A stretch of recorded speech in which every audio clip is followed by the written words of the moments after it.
Hello दोस्तों, स्वागत है आप सभी का हमारे YouTube चैनल एग्जाम बार में। आज 27 अप्रैल है और आज के करंट अफेयर में जिन टॉपिक पे हमको डिटेल में बात करना है उसको हम लोग देख लेते हैं। एबीएस सिंड्रोम के बारे में बात करेंगे क्योंकि ये न्यूज में बना हुआ था। 5-3 मिनी क्या है, ये न्यूज में क्यों बना था, इसके बारे में बात करेंगे। और ये दोनों टॉपिक जो है हमारे एग्जाम के लिए इंपॉर्टेंट है, क्योंकि अगर थोड़ा सा आप स्टैटिकल पोर्शन पे जाएंगे तो ये दोनों आपका साइंस एंड टेक का पोर्शन कवर करेगा, इसलिए ये हमारे एग्जाम के लिए बहुत इंपॉर्टेंट है। तो इसके बारे में डिटेल में बात करेंगे। ग्रीन फाइनेंसिंग कल न्यूज में बना हुआ था, इसके बारे में बात कर लेंगे। एशियन फ्यूचर फोरम ये क्या है, ये न्यूज में क्यों था, इसके बारे में हम लोग बात करने वाले हैं। और बता दें कि जो हमारा 18 से 25 अप्रैल तक का करंट अफेयर जो छूटा हुआ है वो कल यानी कि रविवार के दिन इसको हम लोग दो पार्ट में पूरा कंप्लीट कर लेंगे। एक मॉर्निंग में आ जाएगा और एक जो है इवनिंग में आ जाएगा, तो इसके लिए आप एकदम निश्चिंत रहिए। चलिए बढ़ते हैं वन लाइनर करंट अफेयर की तरफ। तो सबसे पहले हम बात करते हैं रणदीप हुड्डा जी को के बारे में। रणदीप हुड्डा जी को लता दीनानाथ मंगेशकर पुरस्कार से सम्मानित किया गया है, ये आप ध्यान रखेंगे। आगे बढ़ेंगे और बात करेंगे युवराज सिंह के बारे में कि ये न्यूज में क्यों बने हुए थे। तो युवराज सिंह के न्यूज में बने होने का कारण ये था कि जो आईसीसी T20 पुरुष विश्व कप होने वाला है यूएसए और कहां पे, वेस्ट इंडीज में, तो उसके लिए राजदूत के रूप में इनको जो है नियुक्त किया गया है। तो बता दें कि अब जो है आईसीसी T20 पुरुष विश्व कप के राजदूत में कौन कौन शामिल हो गया है। एक तो आपके क्रिस गेल हैं, दूसरा उसैन बोल्ट है और तीसरा युवराज सिंह है। ये तीनों नाम आप याद रखिएगा, एग्जाम के पॉइंट ऑफ व्यू से बहुत इंपॉर्टेंट होगा। आगे बढ़ते हैं, बात करते हैं नेक्स्ट पॉइंट की। HAL यानी कि हिंदुस्तान एरोनॉटिक्स लिमिटेड को all India management association managing India awards में वर्ष का उत्कृष्ट सार्वजनिक क्षेत्र उपक्रम का पुरस्कार मिला, इसको आप लोग ध्यान रखेंगे। नेक्स्ट पॉइंट है, प्रधानमंत्री नरेंद्र मोदी की अध्यक्षता में आपदा प्रतिरोधी बुनियादी ढांचे पर छठा अंतरराष्ट्रीय जो सम्मेलन हुआ है वो कहां पे हुआ है, नई दिल्ली में हुआ है। नेक्स्ट पॉइंट, एक व्यक्ति है जिनका नाम है सुधीर कक्कड़। ये भारतीय मनोविज्ञान के जनक के रूप में जाने जाते हैं, सांस्कृतिक आलोचक के रूप में जाने जाते हैं और प्रसिद्ध लेखक के रूप में भी जाने जाते हैं। इनका निधन हो गया है, तो ये नाम आप ध्यान रखेंगे, सुधीर कक्कड़, जो कि भारतीय मनोविज्ञान के जनक है। आगे बढ़ते हैं, बात करते हैं नेक्स्ट पॉइंट की। अमेरिका ने जो है यूक्रेन को आर्मी टैक्टिकल मिसाइल सिस्टम प्रदान करने की पुष्टि कर दी है। यूक्रेन और रशिया में युद्ध चली रहा है, तो अमेरिका ने आर्मी टैक्टिकल मिसाइल सिस्टम किस देश को दिया है, यूक्रेन को दिया है। एग्जाम के पॉइंट ऑफ व्यू से आप इसको ध्यान रखे रहिएगा। यह एक सतह से सतह मार करने वाली मिसाइल है जिसकी अधिकतम सीमा 300 किलोमीटर तक है, इसको आप ध्यान रखेंगे। नेक्स्ट पॉइंट है फीफा से रिलेटेड। फीफा ने सऊदी अरब की तेल कंपनी जिसका नाम है अरामको, इसका नाम आप लोगों ने सुना होगा, अरामको के साथ एक समझौता किया है और समझौते के तहत अरामको कंपनी 2027 तक प्रमुख फीफा टूर्नामेंटों को प्रायोजित करेगी। एग्जाम के पॉइंट ऑफ व्यू से इंपॉर्टेंट होगा। और ये भी आप बताइए कमेंट सेक्शन में कि 2027 का जो फीफा वर्ल्ड कप है वो किस देश में आयोजित किया जाएगा। ये आप मतलब कि ये पॉइंट जो है आपके एग्जाम के लिए बहुत इंपॉर्टेंट होगा, तो अगर आपको याद है तो आप कमेंट सेक्शन में जरूर मेंशन करें। चलिए आगे बढ़ते हैं और बात करते हैं डिटेल में कि एबीएस सिंड्रोम न्यूज में क्यों बना हुआ था। देखिए, मैं कहता हूं ना कि कभी कभी सिंपल सी न्यूज जो है वो आपके एग्जाम को मतलब कि वहां से आपके एग्जाम से रिलेट करके प्रश्न पूछा जा सकता है। तो एक इंटरनेशनल न्यूज था जो कि बहुत सिंपल था।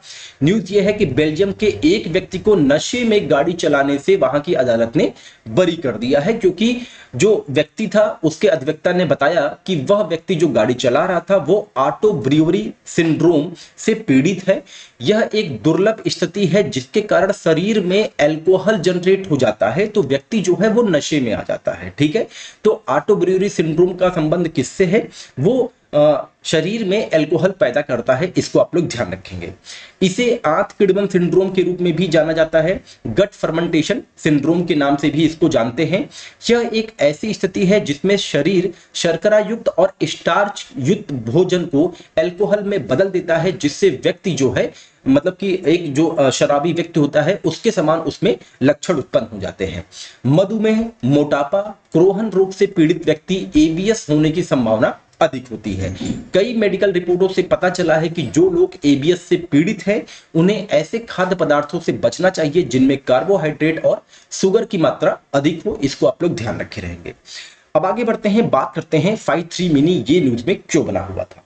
तो न्यूज ये है कि हाल ही में माइक्रोसॉफ्ट ने अपने लाइट वेट एआई मॉडल के नवीनतम संस्करण 5.3 मिनी का अनावरण किया है। तो 5.3 मिनी क्या है? लाइट वेट एआई मॉडल है, इसको आप ऐसे ध्यान रखे रहिएगा। यह अपनी श्रेणी का पहला मॉडल है जो 128 के टोकन तक कॉन्टेक्स्ट विंडो का समर्थन करता है, जिसका गुणवत्ता पर बहुत कम प्रभाव पड़ता है। अब बात यहां पे आती है कि कॉन्टेक्स्ट विंडो क्या है। तो किसी भी समय एआई द्वारा पढ़ी और लिखी जा सकने वाली बातचीत की मात्रा को कॉन्टेक्स्ट विंडो कहा जाता है और इसे टोकन में मापा जाता है। इसको आप लोग ध्यान रखे रहिएगा। यानी कि जैसे मतलब कि कोई भी, जैसे कि चैट जीटीपी हो गया, तो अगर आप वहां पे जब कोई क्वेश्चन डालते हैं तो जो वहां पे उसका आंसर आता है उसी को आप कॉन्टेक्स्ट विंडो कहते हैं। और इसको हम लोग जो है 128 जो है टोकन में, अरे सॉरी, इसको जो है हम लोग टोकन में मापते हैं। और जो आपका 5.3 मिनी जो आपका ये लाइट वेट एआई मॉडल है, ये जो है 128 के टोकन तक कॉन्टेक्स्ट विंडो का समर्थन करता है। बता दें कि यह माइक्रोसॉफ्ट के छोटे मॉडलों की तिकड़ी के बीच प्रारंभिक रिलीज, भाषा संस्करण, तर्क यानी कि रीजनिंग, कोडिंग और मैथमेटिक्स सहित विभिन्न डोमेन में अपने असाधारण प्रदर्शन के लिए जाना जाता है। तो ये रहा 5.3 मिनी। अब आगे बढ़ते हैं, बात करते हैं ग्रीन फाइनेंसिंग ये न्यूज में क्यों बना हुआ था। तो बता दें कि राष्ट्रीय कृषि और ग्रामीण विकास बैंक, जिसे हम नाबार्ड के रूप में भी जानते हैं, ने पृथ्वी दिवस के अवसर पर अपने जलवायु रणनीति 2030 दस्तावेज का अनावरण किया, जिसका उद्देश्य भारत की हरित वित्त पोषण की आवश्यकता को संबोधित करना है। अब इस न्यूज से आप हमको दो क्वेश्चन यहां पे मैं पूछ रहा हूं, आप लोग उसको कमेंट सेक्शन में बताएं। पहला बताया कि नाबार्ड की स्थापना किस वर्ष की गई थी, कई बार एग्जाम में आया हुआ है। दूसरा आपको ये बताना है कि पृथ्वी दिवस ये किस दिन मनाया जाता है, ये आप लोग बताएं कमेंट सेक्शन में। बता दें कि हरित वित्त पोषण किसी भी संरचित वित्तीय गतिविधि, उत्पादन या सेवा को संदर्भित करता है जिसे बेहतर पर्यावरणीय परिणाम सुनिश्चित करने के लिए डिजाइन किया गया है। इसमें हरित परियोजनाओं के विकास को बढ़ावा देने या नियमित परियोजनाओं के जलवायु प्रभाव को कम करने के उद्देश्य से विभिन्न प्रकार के ऋण तंत्र और निवेश इसमें शामिल है। भारत को 2030 तक 2.5 ट्रिलियन डॉलर से अधिक की कुल संचयी राशि तक पहुंचने के लिए सालाना लगभग 170 बिलियन डॉलर की आवश्यकता है। 2019-20 तक भारत द्वारा हरित वित्त पोषण लगभग 49 बिलियन डॉलर तक पाया गया, जो कि जरूरत का एक अंश मात्र था। नाबार्ड की जलवायु रणनीति 2030 4 प्रमुख स्तंभों के आसपास संरचित है, जिसमें सभी क्षेत्रों में हरित ऋण में तेजी लाना, दूसरा व्यापक बाजार निर्माण भूमिका निभाना, तीसरा आंतरिक हरित परिवर्तन और चौथा रणनीतिक संसाधन जुटाना शामिल है। इसको भी आप लोग ध्यान रखेंगे। अब आगे बढ़ते हैं और हम बात करते हैं एशियन फ्यूचर फोरम ये न्यूज में क्यों था। तो न्यूज ये है कि हाल ही में भारत के विदेश मंत्री ने वियतनाम के हनोई में पहले आसियान फ्यूचर फोरम में हिस्सा लिया। तो जो आपका पहला आसियान फ्यूचर फोरम हुआ है वो कहां पे हुआ है? वियतनाम में हुआ है। इसको आप लोग ध्यान रखेंगे। इसका उद्देश्य आसियान सदस्य देशों के साथ साथ भागीदार देशों और आसियान लोगों के लिए साझा मंच तैयार करना है, ताकि ब्लॉक के विकास पथ को बढ़ावा देने और आकार देने में योगदान दिया जा सके।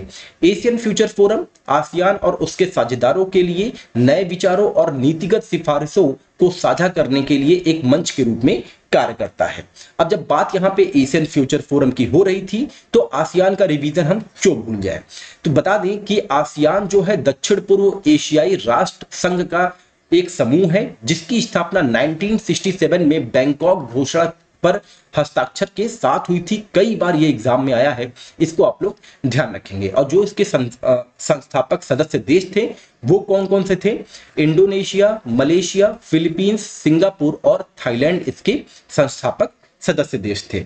वर्तमान में आसियान में इंडोनेशिया, मलेशिया, फिलीपींस आप लोग मैप में देख ही रहे होंगे, Singapore, Thailand, Brunei, Laos, Myanmar, Cambodia और वियतनाम जैसे 10 सदस्य देश शामिल हैं। बता दें कि यह एक अंतर सरकारी सहयोग को बढ़ावा देता है और अपने सदस्य और एशिया के अन्य देशों के बीच आर्थिक, राजनीतिक, सुरक्षा, सैन्य, शैक्षिक और सामाजिक सांस्कृतिक एकीकरण को सुविधा प्रदान करता है। इसको आप लोग ध्यान रखे रहिएगा।